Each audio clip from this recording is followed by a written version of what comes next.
It's a special pleasure to welcome as our speaker tonight our very own Emily Burgoyne, and who better to open the Angus than the Angus Librarian and Archivist herself. Emily gained a history degree from the University of Manchester and has worked at the Angus since 2010. She became Angus Librarian and Archivist in 2018, and during her time in this role has curated numerous exhibitions showcasing Angus materials, including regular exhibitions for the Sam Sharp Annual Lecture and for the Centre for Baptist Studies, formerly the Centre for Baptist History and Heritage. In addition, she has become a regular contributor to the Baptist Quarterly, where she writes the News from the Angus feature, which appears in each edition. Emily is a font of knowledge on all things relating to the Angus, but tonight she's going to speak to us with the title, My Great Aunt and Uncle Were Baptist Missionaries in China, Tracing the Stories of Our Ancestors. So over to you, Emily, and thank you very much indeed.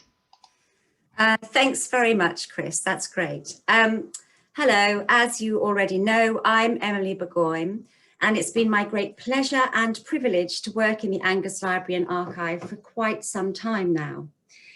I welcome hundreds of visitors every year to the Angus, every normal non-pandemic year that is, and I receive hundreds more inquiries.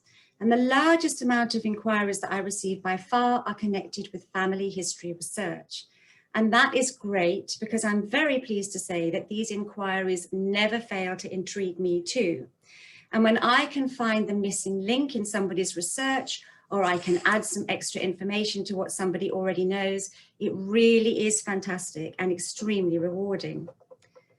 A lot of people who contact me about family history research have had absolutely no idea that they've got any Baptist ancestry until really recently. And some of them are very surprised. They might have vague memories of a great aunt who was in China or India, but they didn't know she was a missionary till just now. Some people wonder why they've got a spear propped up against their mantelpiece, and they know that they've got it from some far off relative who was in Africa maybe. And if they get in touch with me, I can say, well, this is why you've got that spear propped up against your mantelpiece. And yes, this really does happen quite a few times. Or this is what your great aunt was doing in India. Or this is the church that your ancestors were worshipping in the 1700s. And hopefully I can point them in the right direction to find some resources to give them some more help to find out about their ancestors. So it can be a real voyage of discovery when you find out that you've got a Baptist ancestor. And I always tell people that having a Baptist ancestor is a truly marvelous thing that you should be very proud of. And yes, I am extremely biased when I say that. But the fact is, of course, historically, to be a nonconformist has not always been easy. If we go back to the 17th century, of course, to be a Baptist, to be a nonconformist took a huge amount of courage because, of course, you were not conforming to the established church, which could leave you vulnerable to prejudice and persecution. So to profess your beliefs openly took a huge amount of courage and a great amount of faith.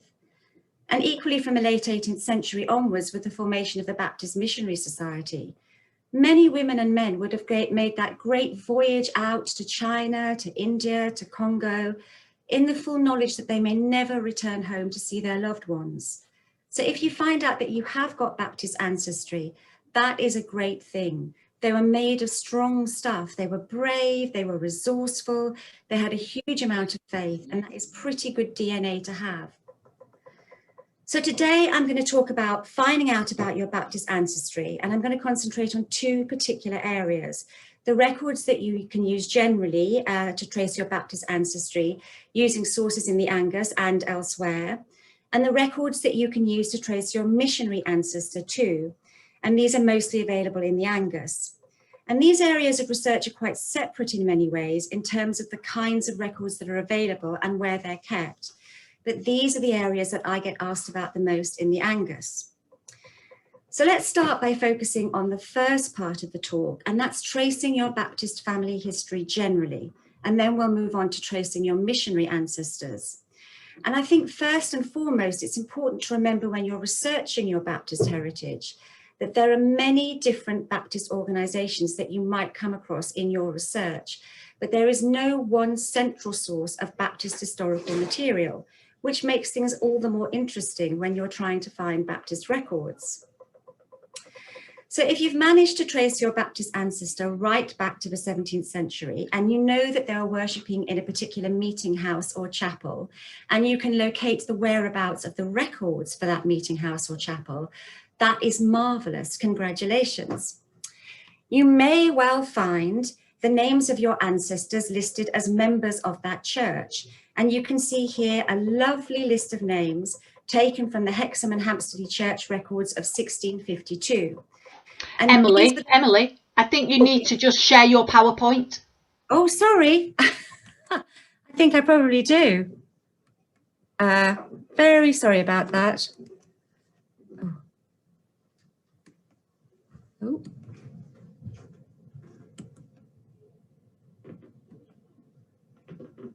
Oh. Sorry about that, everybody. Oh, can you see now? Yeah, great. Yeah, okay, sorry about that. You didn't want to miss the slides. They're a very important part of the talk. Okay, so you can see here a lovely list of names given in the Hexham and Hampstead Church records of 1652. And these were the members who were baptized right here at the beginning of the church's history, in the middle of the 17th century, by Thomas Tillam, the minister.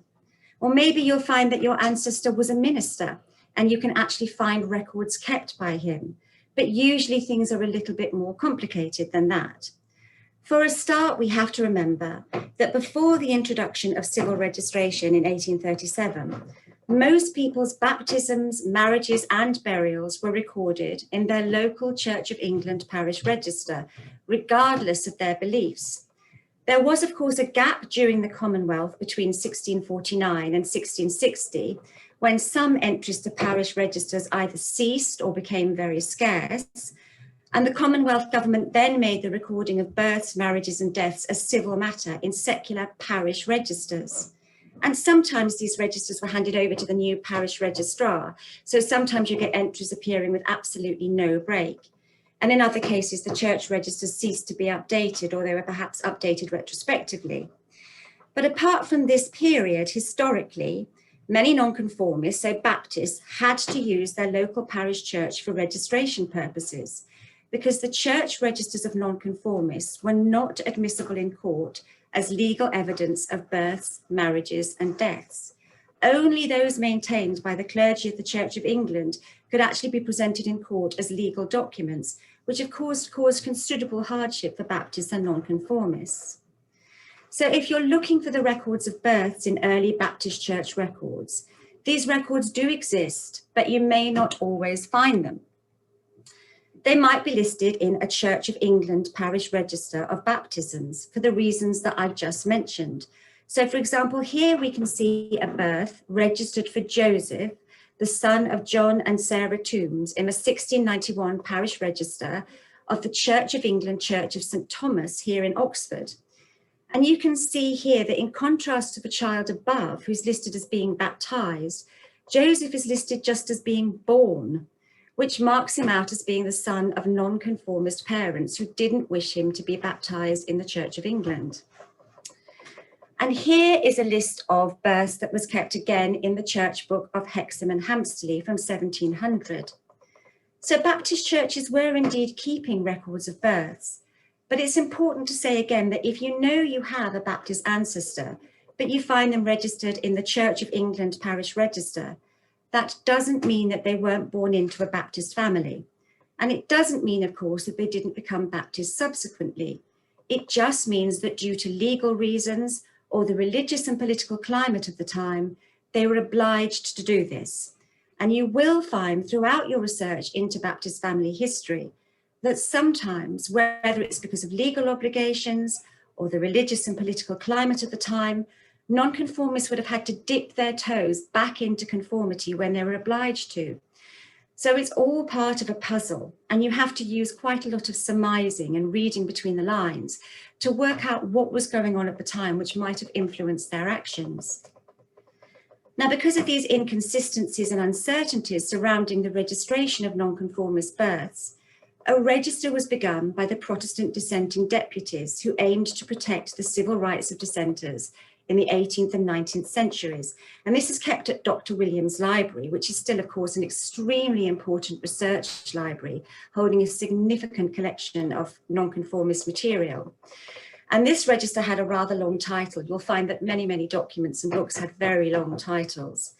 And the title is The General Register of the Births of Children of Protestant Dissenters of the Three Denominations.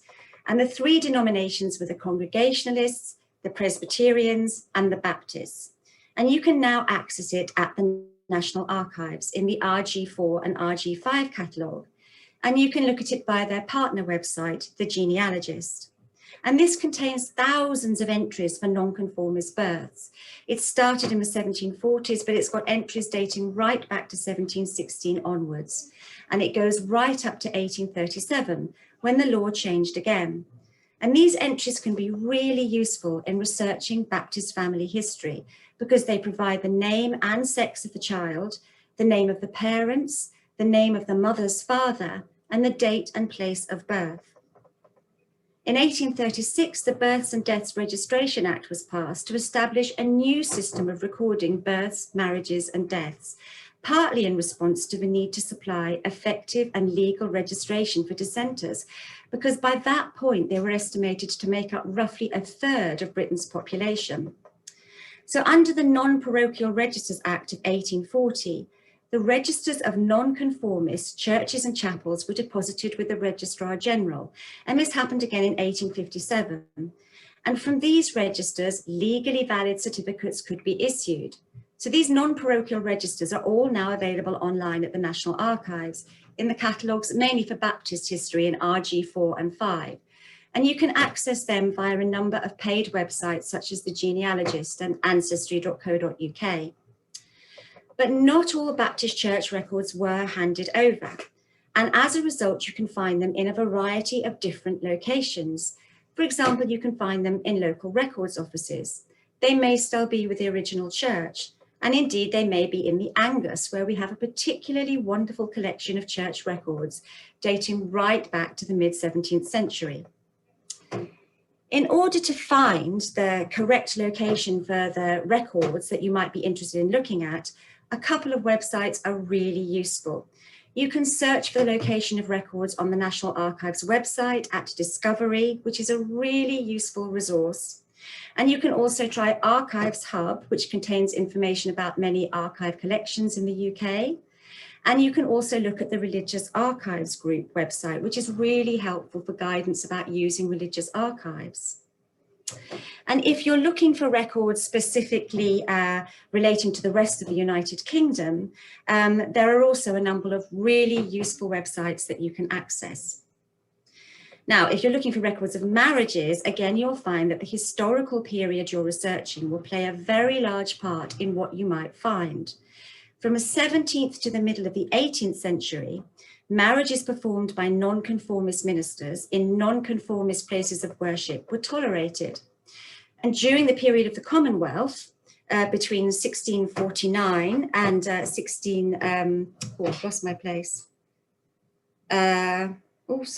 during the period of the Commonwealth, that gap, you may find that there are records of marriages being performed by the Justice of the Peace. Here, for example, is a picture taken of a register of a marriage. It's taken from St. Michael's Church at the Northgate in Oxford, and it was performed by Thomas Williams, who was actually probably a Baptist and Mayor of Oxford. And here is the register of a marriage recorded in the Hexham and Hampstead Church Book in 1653. From 1753 to 1837, marriages performed by a nonconformist minister were not tolerated, and they were not legal. And that was due to Lord Hardwicke's Act of 1753, which deemed that basically all marriages had to be performed by a member of the Church of England clergy to be legal. So in one foul swoop, all Baptist and nonconformist marriages which had previously been tolerated were now illegal. And the Baptist Church records, as indeed the parish registers, reflect this. From 1837 onwards, they could once again be performed by a Baptist minister, but the ceremony had to be performed subject to certain conditions. For example, a local registrar had to be present. After 1837, it's much more straightforward to find the register of a Baptist marriage by using online resources, which give access to the records of the National Archives. And we do have registers of marriages in the Angus for this later period. So for example, here's an 1852 marriage register for Maltby and Alford Baptist Church, which is kept in the Angus. And we do have quite a few of these marriage registers from this later period. But again, it's important to emphasize that if you're looking for records of Baptist marriages from the middle of the 18th century to the 1830s, you may not find anything because of Lord Hardwicke's law. Now, records of the deaths of Baptists. You've probably guessed I'm going to say that that's also a complex situation. And up to 1837, finding records of deaths can be problematic. Though deaths and burials were recorded in Baptist church books, that's not always the case. Here's a burial list taken from the Abingdon Church records in 1764. And you can see the date of interment here, the names of the deceased, their address, and the name of the next of kin. And if you look very closely, very sadly, you can see two names, Jane Mills and Joseph Mills, and they're both from the workhouse. There's no name of next of kin given, which I think is very poignant. It's important to say at this point that the existence of records like this also depend greatly on a number of different factors. Many of the records, for example, might have been lost or possibly destroyed. And of course, their existence also depends greatly on the diligence of the minister involved. So we can see from this that Dr. Turner, who was the minister in Abingdon from 1748 to 1798, was obviously very aware of the importance of making sure that these burials were listed separately in a burials list. But of course, some ministers may not have been quite so diligent, or again, the burials might have taken place in a Church of England churchyard and registered in the parish register, or maybe there was no Baptist burial ground available. But some burials did take place in the grounds of Baptist churches, as with Abingdon, and sometimes church members were buried inside chapels. So again, you need to look in a variety of places to find the records. And there was also a large burial ground for dissenters at Bunhill Fields in London. And the register for burials that took place here between 1713 and 1854 can be accessed online at the National Archives in RG4. And here is a funeral oration for the Reverend Samuel Wilson, who was buried at Bunhill in 1750. And we have many funeral orations and sermons just like this in the Angus for various Baptists who were buried at Bunhill. After 1837, the deaths of nonconformists had to be registered as part of the Civil Registration Act, and so they become much easier to trace. And after the middle of the 19th century, of course, you begin to find that because of the dwindling amount of space available in churchyards and burial grounds, combined with the enormous growth of population that was taking place in the 19th century, meant that you would find more urban burials listed in municipal cemeteries. And again, these records are quite easy to access online. Now, many people also contact me about having a Baptist minister as an ancestor. And if that's the case, it's great. There are a number of different resources you can use in the Angus and elsewhere to find more information. To begin with, you can search for the person on our website at theangus.rpc.ox.ac.uk. And if you go to the website and you look in the search option, you'll find two choices to either search for an archive or search in the family history section. And if you click on archive and you enter the name of the minister or the person that you're looking for, results will show up there to confirm whether or not we have any of their papers in the Angus. And if you can't find anything listed there, then it's worth looking at National Archives Discovery again, which will show you results for archives and collections across the UK. The Baptist Historical Society also has a really great database regarding the location of memoirs, which you can access on their website. And the Strict Baptist Historical Society has a really useful search for chapels and pastors on their website. So if you find out you have a minister in your family and you think he was a Baptist, or indeed if you've located them on our website and there's a reference to BH, that refers to an obituary published in the Baptist Handbook. Now, sometimes, even though you know your ancestor was a minister, there may not be an obituary, which is very frustrating. And it could be due to a number of factors. The minister may have died, for example, many years after they ceased to be a Baptist minister, or they might have switched affiliation to another denomination, or they may simply not be minister of a church which belonged to the Baptist Union, so you may not find a memoir. But if there is one published here, that's fantastic. They really are a great source of information, usually, though the amount of details offered does differ quite a lot. Now, here is the obituary of the Reverend John Pepper Campbell, and it's taken from the 1889 Baptist Union Handbook.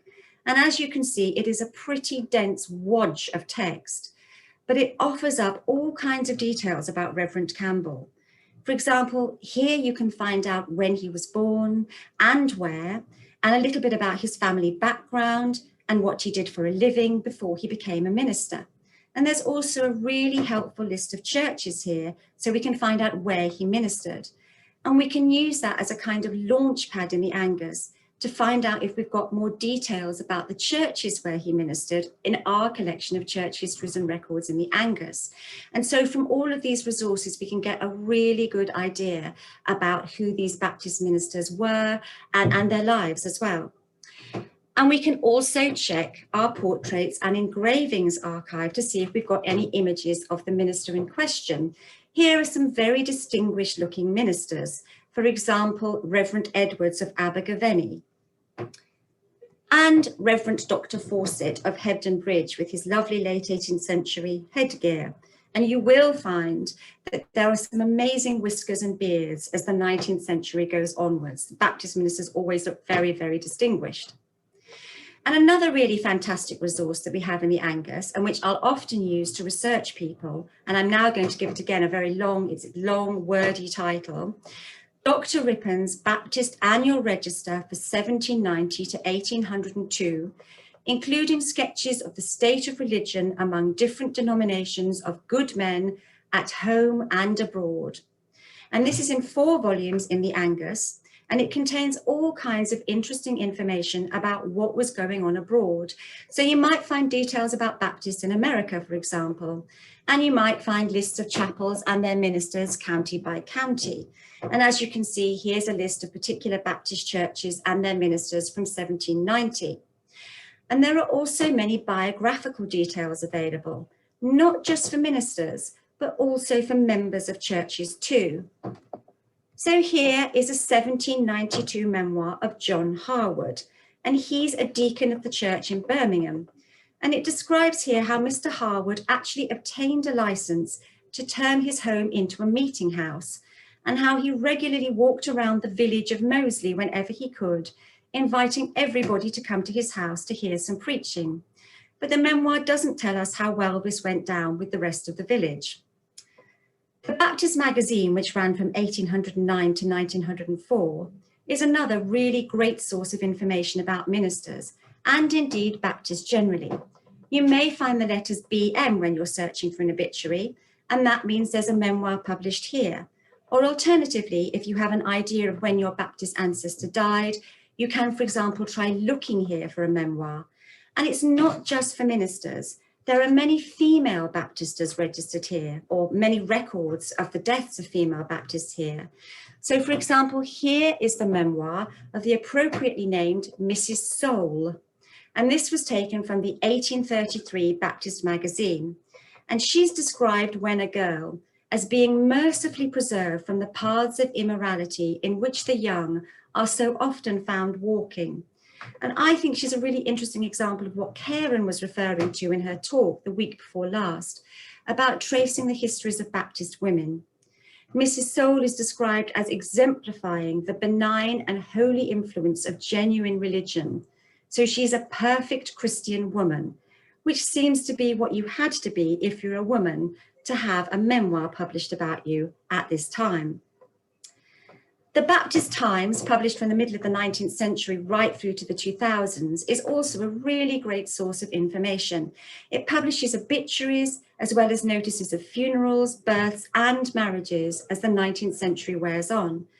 But do be warned if you come to use it in the Angus, because it is enormous and there is no index. So a lot of ploughing through can be involved, but it's a really great source of information if you have an idea of roughly when your ancestor was alive and active, or when they may have died.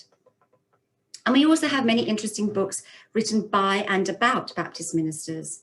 And you can search for a name if you think your ancestor might have something written about them or by them.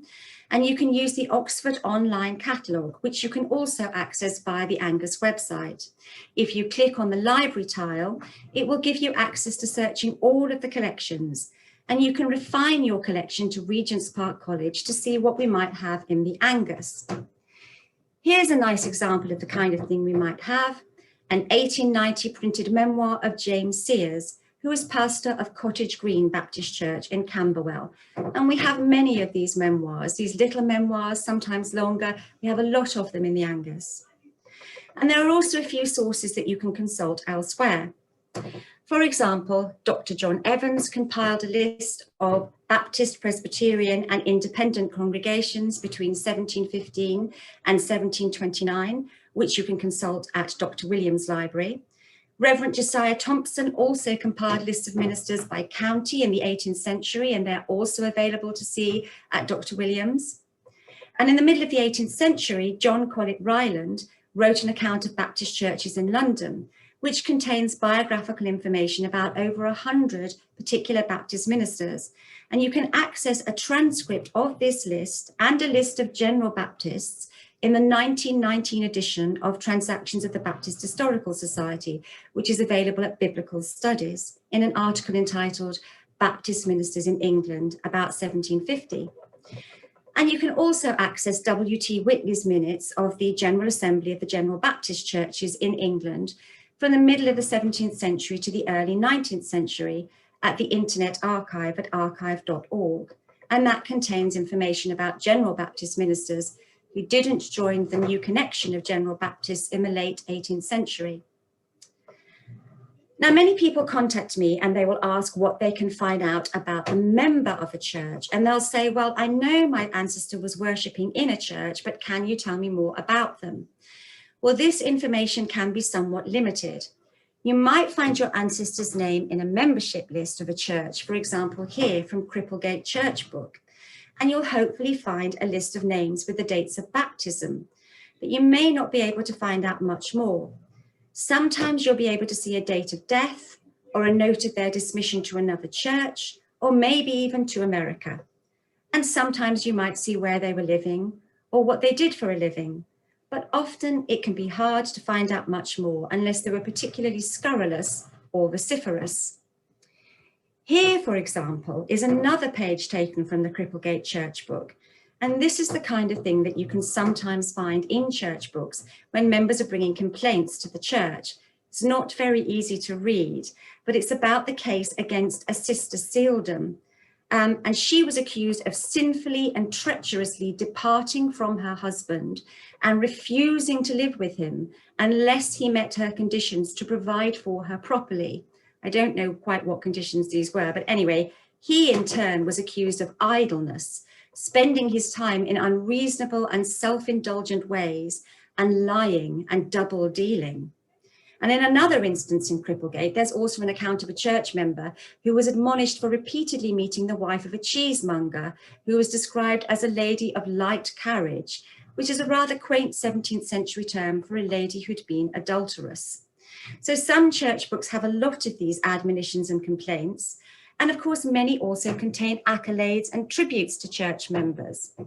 And this is another page taken from the Hexham and Hampstead Church Book from the 1780s. And it tells us a little bit more about two church members who died. So we can see that Silas Joplin died on Christmas Eve in 1780, and he left the church £50. That's the equivalent of nearly £3,000 in today's money. That's a lot of money for somebody to leave. And John Hall, a deacon, and he's described here as a good man of great service to the church. And he died on March the 1st, 1781. So sometimes you can find these really nice glimpses into the lives of people, these really nice little tributes. And sometimes you'll find that people's names appear as members for very short periods of time before they disappear again. And from that, you have to think about where their church was located. Did they maybe leave their church to join a city church? And in that city, did they go from church to church because they moved? Or maybe they changed their religious affiliation.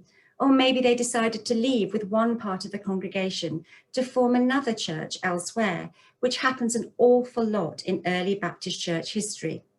So church books can be full of all sorts of information about members, as well as, of course, all of the details about the day-to-day, everyday business of running a church. And when we're looking at church records, it's also important to remember that there are a variety of different documents that you're likely to come across in your research. If you're lucky, there will be a lovely set of church books lasting right the way through from the formation of the church, possibly to fairly modern times. And maybe as the church grew, there'll be a variety of different documents. So for example, with Abingdon, the Angus holds the church books, the church minutes, the deacons' minutes, the membership lists, the births lists, the baptisms list, the accounts, and the Sunday school minutes. And there can be many more books besides, or indeed a lot less. Sometimes you'll find just one slim volume representing a very few years in the life of the church, which really may not yield much information, and the rest of the records may no longer exist. And we also, of course, have a rather wonderful archive full of the letters, journals, diaries, and papers of many prominent Baptists. And you may well find reference to them when you search on the Angus website. But along with all of the more prominent and well-known figures, you might also find some little gems which record aspects of the lives of lesser-known Baptists. Here, for example, is a picture of a page taken from the travel journal of Joseph Harbottle. He was a relative of our namesake, Joseph Angus, and he was also a Baptist pastor and tutor in the first half of the 19th century. And we've got quite a few of his little travel journals in the Angus. And here he's talking about a visit to the Isle of Mona in Anglesey. This is the first page, and he's talking about being in Manchester. And he says that he sees Robert Owen, and he describes him as the celebrated apostle of what is called socialism, a system which, if acted out, would dissever the dearest bonds of society and precipitate us back to the depths of barbarism, which is quite an interesting example of the kind of opinions you might find in the records that people kept. So that's the first part of the talk, and now I'm going to whiz back or forward, whichever way you like to look at it, to the formation of the Baptist Missionary Society and tracing your Baptist missionary ancestor. So if you find out or you know that your ancestor was a Baptist missionary, again, congratulations, this is fantastic. In the Angus, we have an absolute wealth of sources that can help you find out more about their lives and their service, the majority of which are not available elsewhere. So a very, very, very brief overview of the Baptist Missionary Society. It was formed in 1792, and here is another long title. It was originally called the Particular Baptist Society for the Propagation of the Gospel Amongst the Heathen, but thankfully it was shortened to the Baptist Missionary Society. The first missionaries, John Thomas and William Carey, went out to India in 1793, and they were followed over the years by women and men who served in Sri Lanka, the West Indies, Cameroon, China, Congo, Italy, France, right across the world. And the BMS continues to be active in many countries today, of course, as BMS World Mission. By the end of the 19th century, thousands of women and men were carrying out their service in a number of different countries right across the globe. The archive of the BMS is kept in the Angus, which means we are privileged and honoured to look after the thousands of letters, diaries, reports, minutes, photographs, books and artefacts that we have relating to the BMS and the women and men who served with it. So often people will contact me with the information that they have a missionary ancestor and they've got a rough idea of where they served, but they've got no proper idea of who they served with, and they've come to a bit of a standstill in their research. And a fantastic resource which I use a lot in the Angus is the Missionary Atlas. We have quite a few in the Angus from the early 20th century, and they're really, really useful for identifying which missions were active where. And you can access the 1925 Missionary Atlas online at Digital SOAS. It's a really great resource for telling you which missionaries were working more and giving you statistics and all kinds of other useful information. And another really great resource to use is the Mundus Gateway to Missionary Collections, which describes the holdings of missionary archives held in over 50 libraries, repositories, and other institutions in the UK. Now, I always think of the BMS archive in terms of layers, and the first layer, the real kind of nub of research, is the correspondence and papers of the missionaries themselves. If you go back to the Angus website and you look at the search option again, and this time you choose the family history option, you can put in the name of the person who you think or know was a missionary with the BMS. And if they were, you'll find more details about them on here. So you might find references beginning with either the letters A for Africa, CH for China, IN for India, and WI for West Indies, not the Women's Institute. It stands for the West Indies, and so on. And if you see these, that's great news, because it means that we have their papers. We can't tell how much or what kind until we actually access them in the archive. But most importantly, we know that there is something. And usually this will comprise of letters written to the BMS secretary at that time. But there might also be letters written to family and friends and other missionaries. And these, again, are absolutely fabulous resources, not just for family history research, but also for research in general, because they can give us incredibly vivid eyewitness accounts of what it was like to be a missionary, what it was like to travel to and around India, Congo, China over 100 years ago.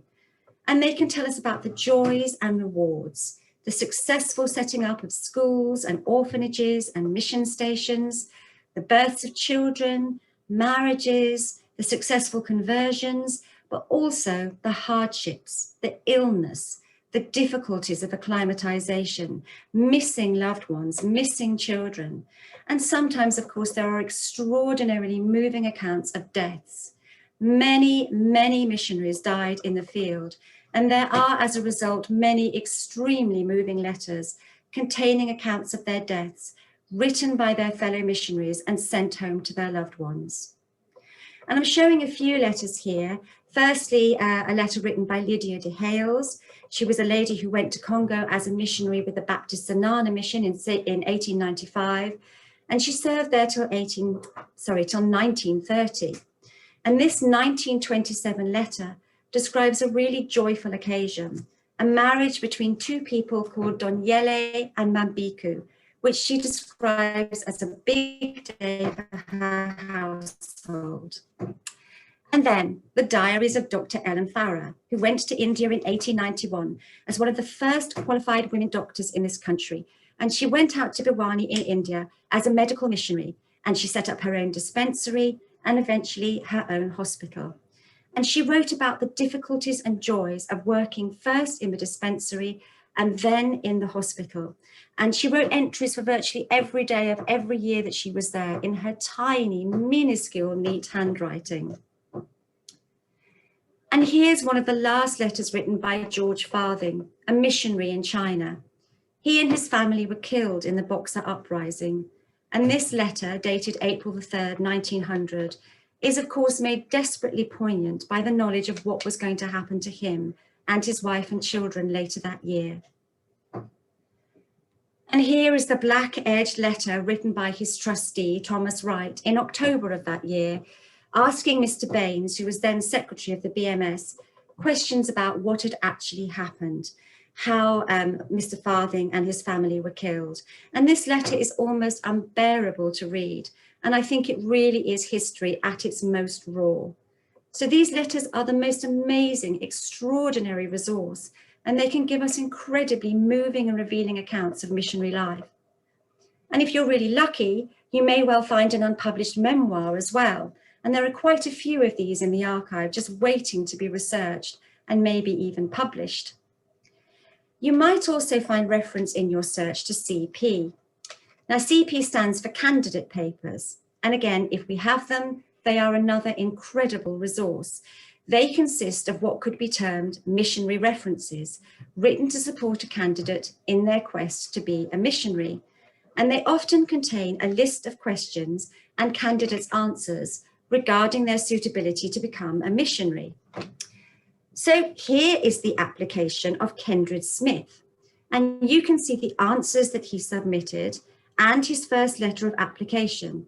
And he says in this, "I definitely and prayerfully offer myself for the vacancy caused by the retirement of Reverend Brown at Bopoto in the Congo." We have minutes for the candidate board committees in which the committee would discuss the suitability of the candidate to be a missionary. And they would have had to undergo quite a rigorous selection process involving physical examinations, as well as convincing the board of their ability to learn languages. And the subcommittee minutes are absolutely full of the news of various candidates taking various language exams. Here we can see that Mr. Kendred Smith has passed his medical exam, and the candidate board have recommended that he should go to Opoto in Congo, while his fiancée, Miss Maud Gregg, has been deemed constitutionally sound with a good deal of robustness and resisting power, making her very fitting to be a missionary's wife. Sometimes, specifically in the 20th century, there are also records known as nominal papers, and these can contain a mixture of candidate papers and more correspondence, often concerning missionaries after retirement, and also occasionally more private papers. So these again can be a further really useful source of information. Now, once they became missionaries, if they were successful in their endeavour, the lives of these men and women became pretty much completely accountable to the BMS. And here we come to the next layer, the general and subcommittee minutes. The general committee minutes contain an overview of everything that was going on everywhere with everyone, pretty much as you'd expect with an organisation that employed and looked after thousands of employees working across the world. The subcommittee minutes keep more detailed records regarding the activities and work of missionaries in various fields. So we have subcommittee minutes for Africa, India and China, as well as other countries. And these are fantastic resources for tracing the movements of missionaries. And you can also find out from them useful information regarding where they were stationed and when. And you can find out when they came home on furlough. Now, people used to ask me what the word furlough actually meant. And now, of course, people are all too familiar with its meaning. So you'll find out if they wanted to come back on furlough to see their children, or if they wanted to get married, or if they needed help, or if they weren't very well. Everything is recorded here. And I am delighted to say that it's usually beautifully written in clear copperplate handwriting and wonderfully indexed. It's a real dream for researchers to use. But these are only kept here in the Angus, so you would have to consult me if you wanted to come and look at them. The next layer to look at would be the BMS periodical accounts. And these are the kind of yearly accounts of the BMS. And they give us not only an overview of the financial situation of the society, but they also provide accounts of activities at the main mission stations. And these will often include, as the 19th century wore on, quite detailed reports about the work of the missionaries. So, for example, here is the periodical account for 1843. And on this particular page, we can read that in the Bahamas, 55 new members were added to the church at Exuma, and that a poor woman had been so impressed by the preaching of the Baptist minister, Reverend Brown, she had travelled nearly 100 miles to inquire the way of God more perfectly. And the accounts contain many reports like this, detailing the formation of churches, new members, the building of schools, and the establishing of new mission stations. You may also find reference to the letters MH in your research, and this refers to the Missionary Herald. And this was the periodical of the BMS. And again, it's a really great source of information for finding out about what was going on. The Missionary Herald was the periodical meant for public readership. So you'll find a variety of fascinating things in there, some very serious and some quite light-hearted. So you might find out about the movements of missionaries. And certainly as the century wears on and more pictures and illustrations are used with advancing technology in print, there are wonderful photographs of new recruits and details of where people are travelling to. So here, for example, we are told that Mr. and Mrs. Savage are due to return to the Lushai Hills in 1910. And you'll also find notices of weddings. So here is a celebration of the marriage between the Reverend William Frame and Miss Dunn in 1906.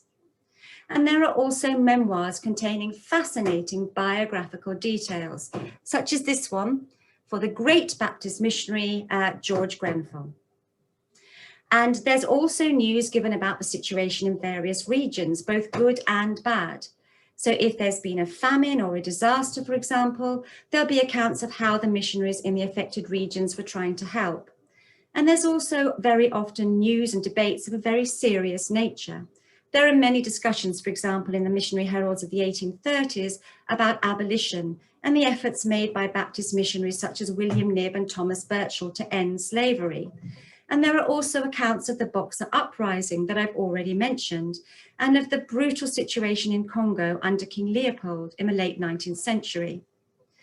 And as the 20th century goes on, the missionary herald can also be quite chatty in nature. And there are many accounts written by the missionaries themselves about their work. So if you have a missionary ancestor who was keen on writing, you might find many accounts of their lives written here. And as I said before, there are many fantastic photographs and vignettes of missionary lives. Here is a lovely account of working with women and girls in Balobo in Congo, written by Lydia de Hales. You may also see a reference to DMF, and this refers to the deceased missionary file, and that's the personnel files kept by the BMS for the missionaries who'd passed away. So this will provide details about missionaries such as their date and place of birth, where they went to school, where they were baptized, who they married, and if they had children. So again, a really useful source of information. And here you can see the file for Kendrick Smith.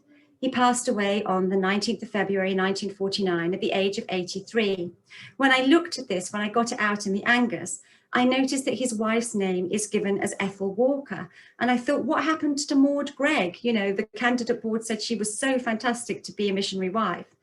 But sadly, when I looked in the records, I found out that Kendrick did indeed marry Maud, but sadly she died, and he remarried Ethel in 1910.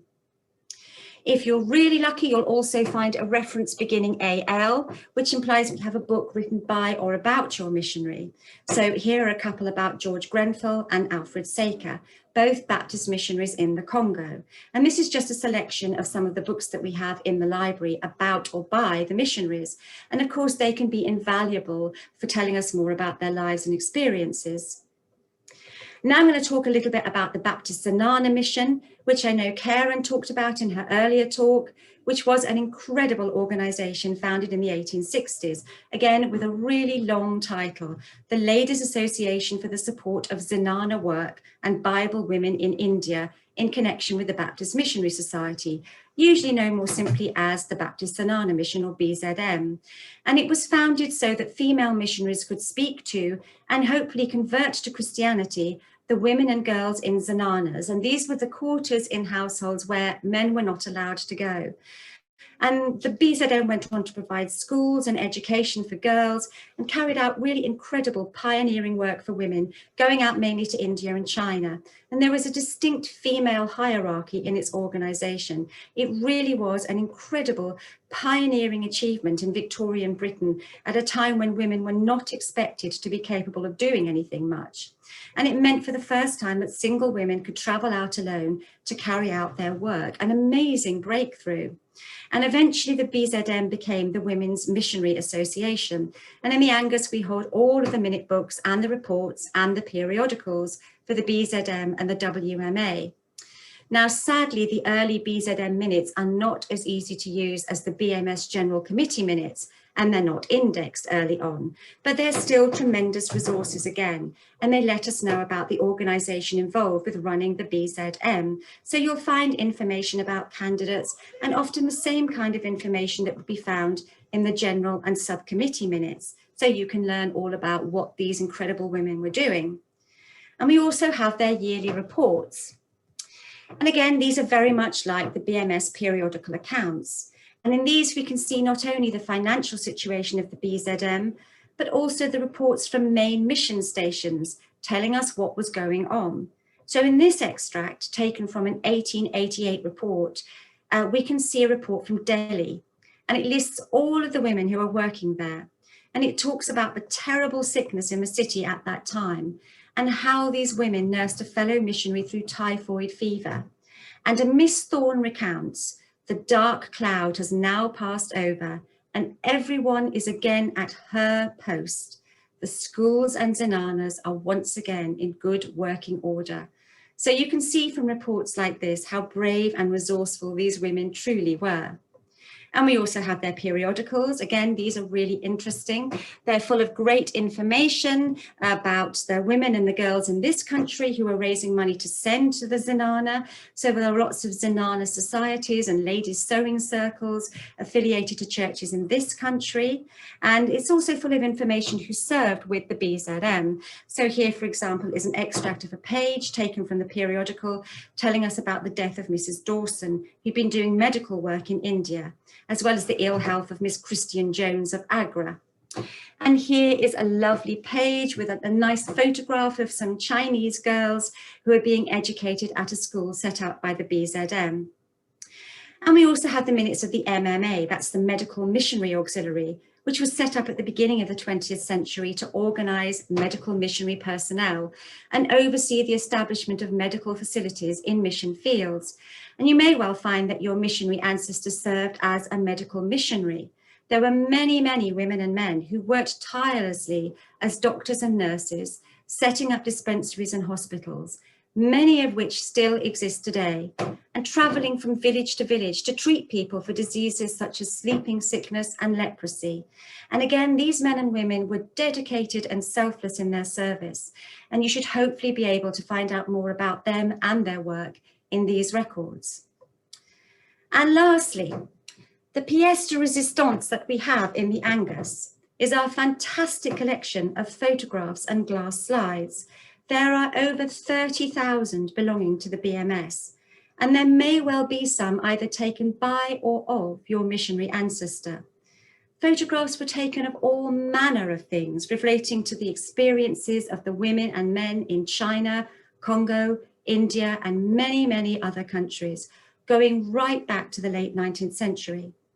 So we have images of the landscape, the villages, travel, customs, churches and mission stations, schools, hospitals, but most of all, we have photographs of people, people whom the missionaries met, people whom the missionaries helped, and pictures, of course, of the missionaries themselves in their private moments with their family, with their friends and other missionaries, and in more official capacities, posing proudly with their pupils in schools or their colleagues in universities, hospitals and conferences. So I'm ending with a few photographs of some of the missionaries that I've mentioned this evening. Here's Lydia de Hales. You just saw Kendred Smith on his wedding day.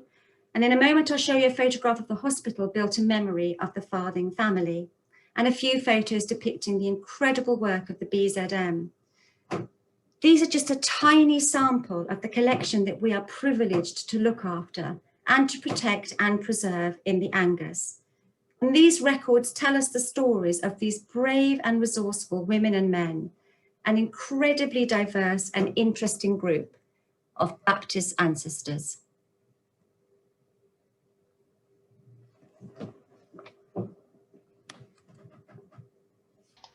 Thank you, Emily, for that fascinating insight into what we can find in the Angus. So perhaps I can encourage everybody at this point to express our appreciation for Emily's time there by either using the reaction button or using our hands physically to applaud.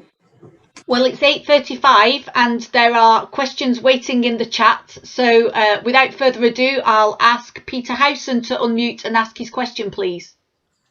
Thank you very much, and thank you, Emily, for a fascinating talk. I just wondered if you've got any of the records of the United Board, the Forces Board, covering Baptist chaplains from 1915. We do, yes. Oh, am I unmuted? We do indeed have those records. I think probably the best thing to do would be for me to contact you separately, because it's quite complicated. But yes, in essence, in answer to your question, yes, we do indeed have some records. But I can answer you about that actually properly. I can tomorrow, if that's all right with you. I can get back to you. That's fine. It's just that so there'd be, if people were looking for a relative who'd been a chaplain, they could find yes, it. We do. Yes, we do. We certainly do have those records. Yes, absolutely. Thank you.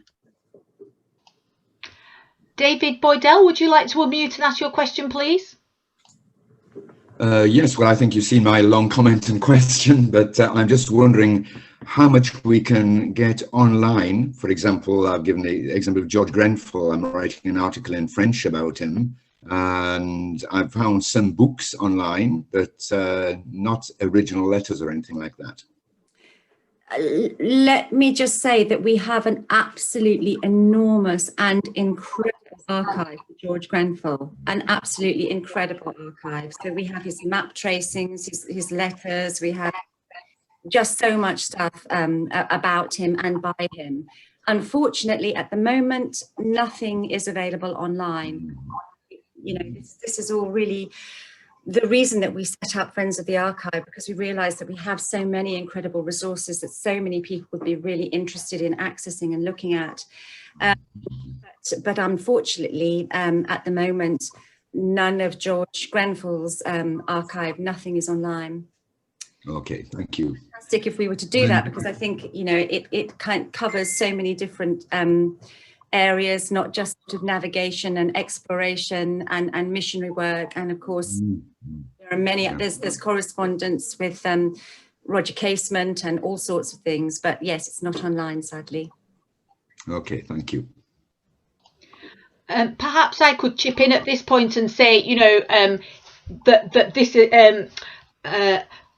we should also acknowledge with grateful thanks the donation of the Baptist Historical Society, who have with a generous donation to the Angus, enabled us to digitise the church records, many of which that Emily showed, that from Hexham and Hampstead, from Cripplegate. We've also got Broughton church records, and that was specifically with a view to, and we'll be announcing in the next Angus newsletter, which is coming shortly, about how one will be able to access those, which have just been uploaded onto a digital platform now. So yeah, we want to acknowledge gratefully the donations that we've received to make things available online, and which then can be used to the benefit, wider benefit of researchers all around the globe. So thank you.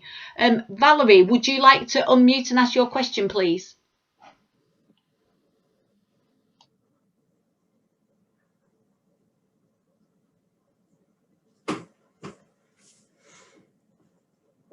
Valerie, I think you're, oh, there you go. Okay. Emily, you spoke about the initially starting with the National Archives at Kew, the government, yes, and Yes. accessing them through a partner website. Could you confirm that you have to join something like Ancestry to do that? Yes, unfortunately you do. You have to join a paid website. I think the genealogist is their official paid partner, but Right. you can also access the archives via, I think, Ancestry and .co.uk, and I think Find My Past and BMD as well. So there are, I think, a number of paid websites, but you do have to pay to access them. Yeah. That's really kind. Thank you very much. And thank you for the talk. That's fascinating. Oh, thank you very much.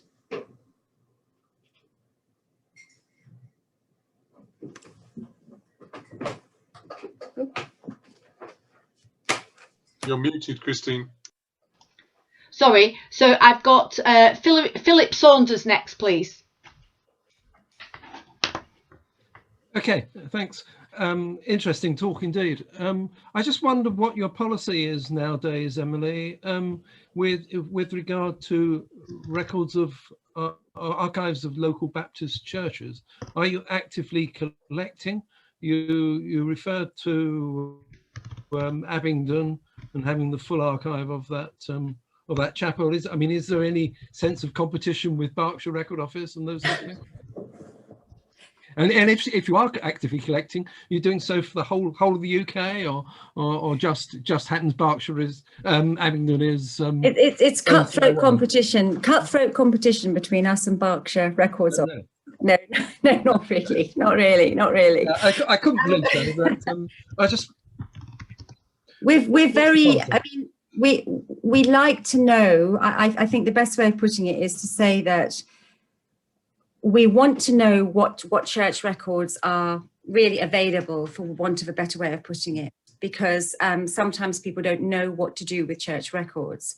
So if they get in touch with me at the Angus, I can at least sort of say, this is the best thing that you can do with them. Now, for a number of different reasons in the Angus, we're having to think very carefully about the amount of church records that we're taking, really for two reasons: space, but also because increasingly researchers go to their local records office first, because they're looking for local information. It's often the first place that they look in, and often local records offices contain a number of other church records for other local nonconformist churches. So at the moment, our policy is that we are very interested in church records, but we probably do at the moment prioritise local church records, and that would be, Berkshire, Oxfordshire, maybe Gloucestershire, places that are quite local. And also we're very interested in sort of complete runs. So again, if you've got Baptist records going right back to the 17th century, or a really lovely comprehensive set of records, or your church was particularly prominent. So I think in answer to your question, it kind of depends. But we are actively still taking church records. Yes, absolutely. Yeah. Okay, thanks very much. Can I just add, apropos the previous question, that a lot of public libraries have subscriptions to Ancestry. They do. Yes, I'm sure you know, but perhaps somebody else does. Yeah. Yes, they do indeed. Yeah. Thank you for pointing that out. Okay, thank you.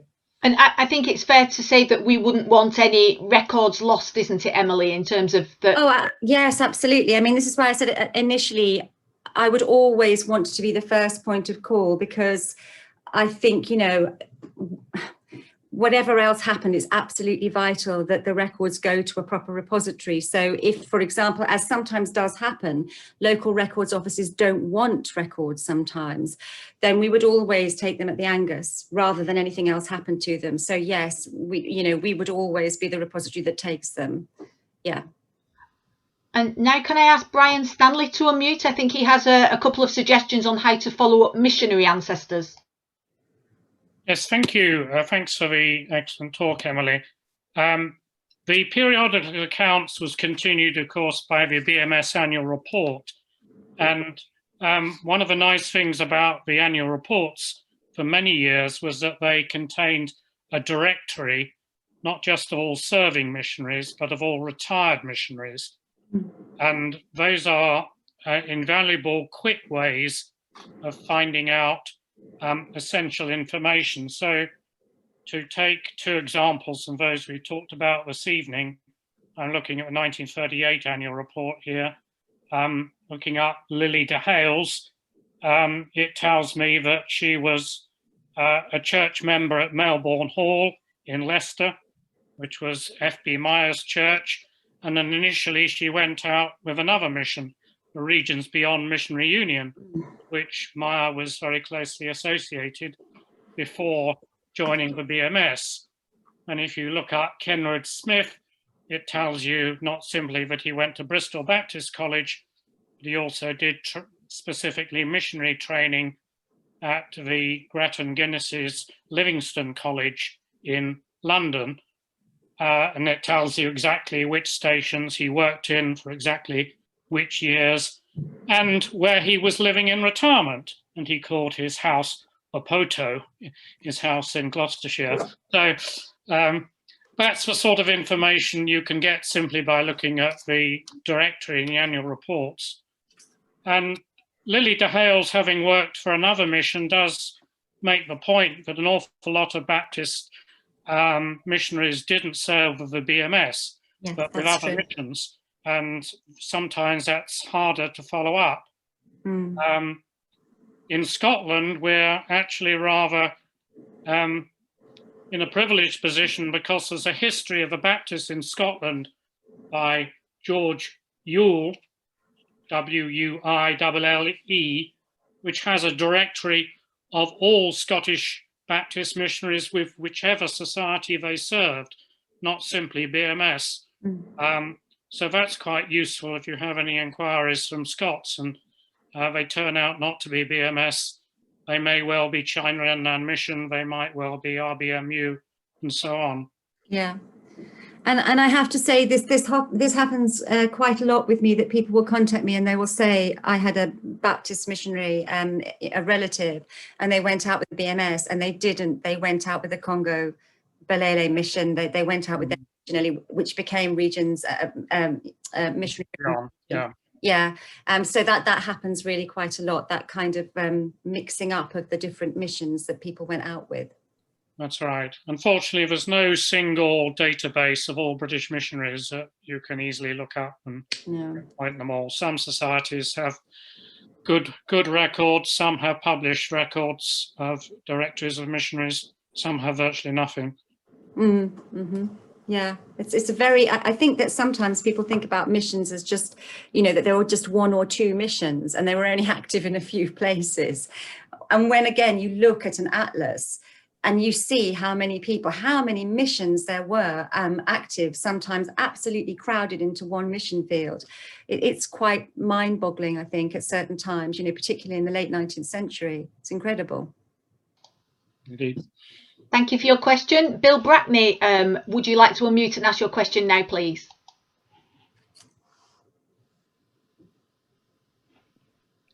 Yes, I would, Chris. Thank you. And good to be with you all, and thank you, Emily, for a wonderful journey through all that you were talking about.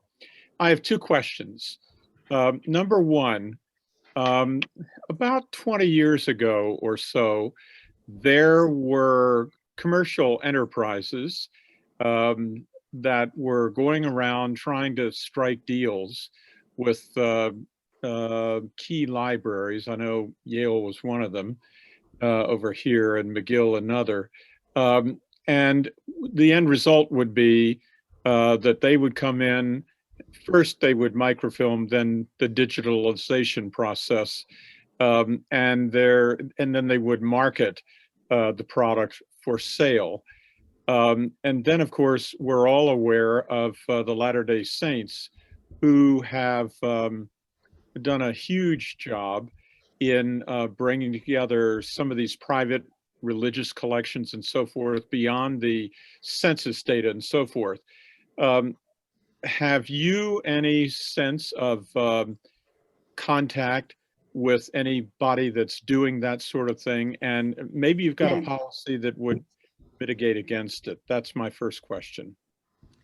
And I would say in answer to that, no sense of that at the moment. A couple of years ago, we were contacted by Yale about digitizing some of the periodical accounts, and they are available in the Divinity collection. But no sense of anything like that happening, not recently. And if that was to happen, that would be something that we would have to, that would be something that we'd have to go into in quite close detail. But at the moment, no sense of that, no sense of any kind of approaches, no. Okay, thank you. I resisted it when I was with the American Baptist Historical Society because we weren't receiving anything but a copy of the microfilmed materials, and so they didn't go that route. But my second question is this. Have you ever thought about seeking some funding for doing a records survey of local churches in the BU to at least give you a sense of what lies out there in closets and safes, banks, wherever, as a starting point for where things might be that you don't know anything about? No, Bill, but I think that's a very good idea. An extremely good idea. And I think, that again is one of the beauties of the Baptist Church, as well as one of the difficulties, the fact that, each church is autonomous and can decide what it wants to do with its records.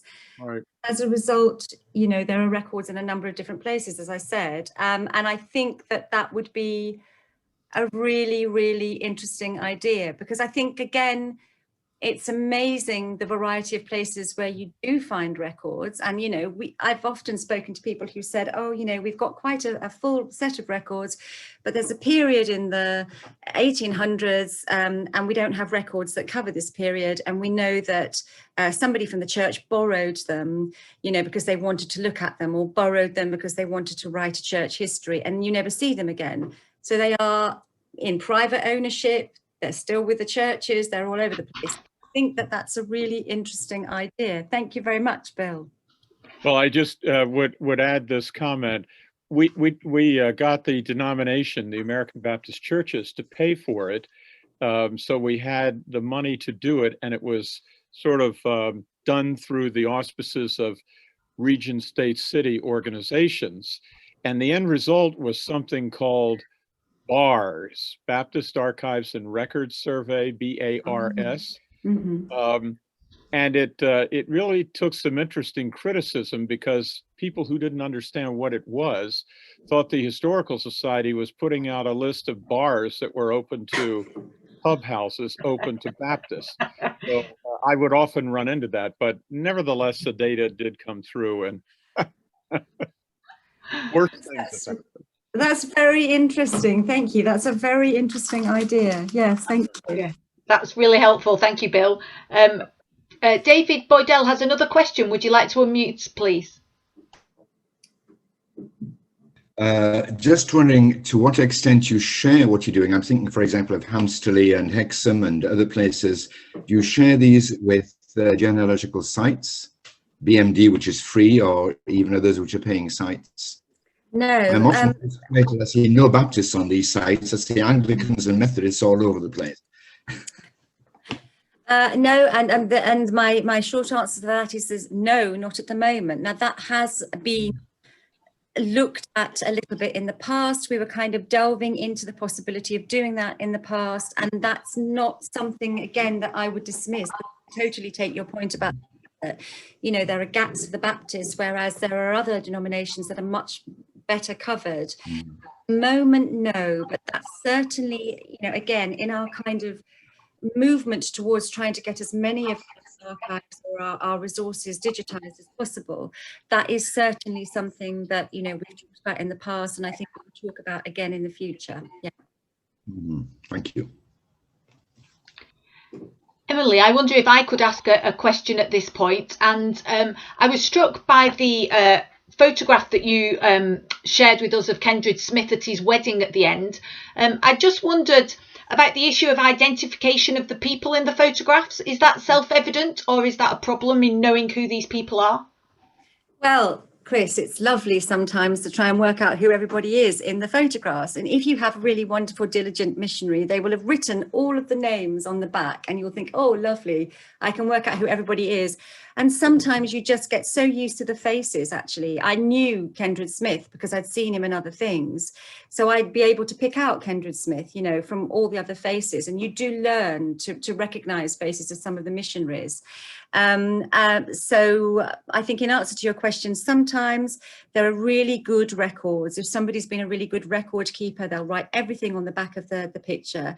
But quite often you'll just get photographs and you have absolutely no idea who it is, or they'll just have been called by their first name. If it just says something like Jack building a house, and you're kind of thinking, well, who is Jack? And you have to do quite a lot of research.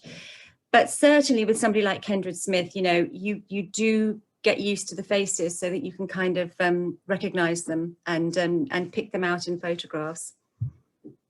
I think that was his marriage to Ethel, not Maud. Oh, okay. Tim Nealon also wanted to draw our attention to another resource that he's put in the chat, but some people might not be accessing the chat. So, Tim, do you want to unmute? Yes, can you hear me? I think the question was asking about the British records. I mean, Geoffrey Breed's My Ancestors Were Baptist, I mean, I think is pretty thorough with where the church records are. I think not all of them. I think the Hammersmith Baptist, I think is still at the church. I'm hoping it's still at the church. I don't think he has that one, but I did notice last year that I found 2 at some of the borough libraries, and I found some independent church records as well. They seem to have been overlooked as having as being a repository of some of those records. So and I didn't get to all of them, so I may find there may be a few more that will sneak in, but I think that record is pretty good. But there are many that are still held privately and many that are lost. I mean, that's the shame. They're just gone. And irreplaceable objects, and that's always very painful. I will say this about the Ancestry. Ancestry is not interested in the church books. When I've been working at the London Metropolitan, and they won't give you now almost anything that has been done by Ancestry. You can't see it, and so they'll tell you it's online, and that's that. But for some reason, the church books, they've not been interested in. Of course, inside the church books are some of the best list of members. And I'm hoping that Ancestry will not discover that anytime soon. So otherwise they'll take those books off and you won't be able to access them either. And that'd just be horrific, you know. The LMA are very suspicious now of these church records. So I was repeatedly asked why I was looking at them last year. So you have to be rather careful and crafty to get around their eyes. But so far the church books are there, and some, not all of them, but some have excellent membership records, and some have addresses and just all kinds of just wonderful, and then some are not so good.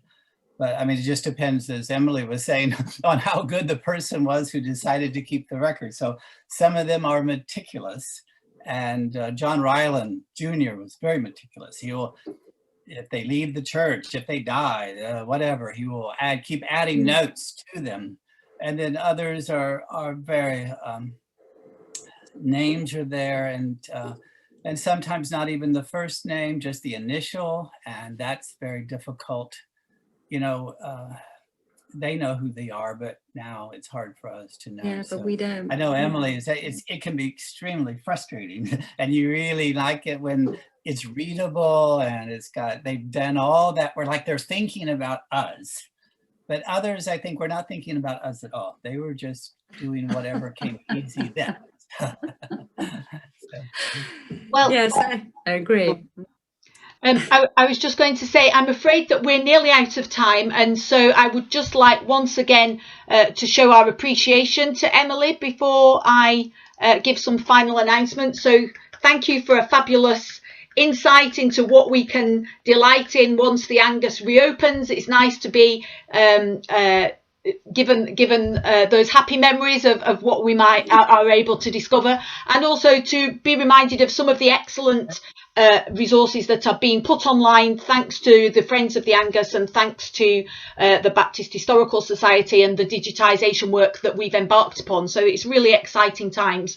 And just to encourage you, if you've not already done so, even if you're not in a financial position to make a donation to become a Friend of the Angus, if you could return the data consent form, which you will find on the Angus website under the Friends of the Angus link, then there are various benefits to that. One of which is that you will automatically be sent the Zoom links for all future seminars, so then you don't have to register and sign up.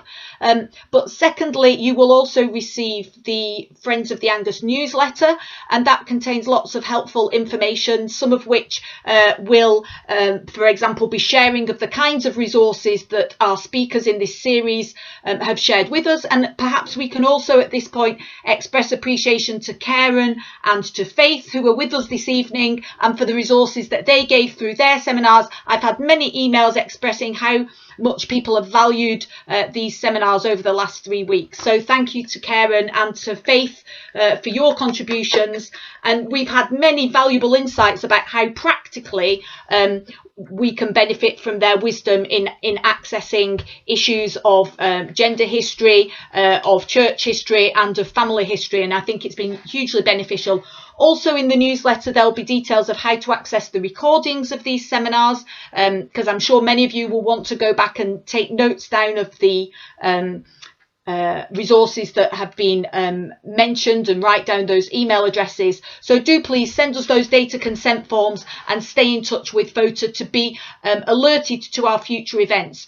We're not allowed to contact you unless you contact us, or unless you tell us that we're allowed to contact you through this data consent form. That's the joys of living in a GDPR world.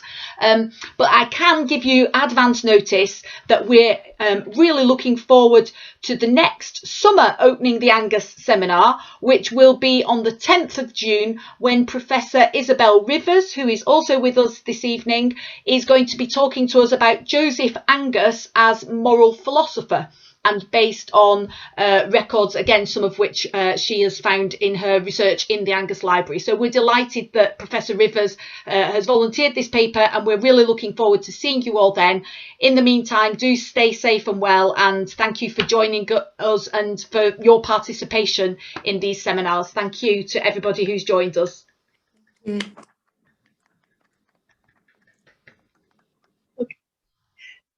can you mute us now? Thank you. Thanks, everybody. Good night.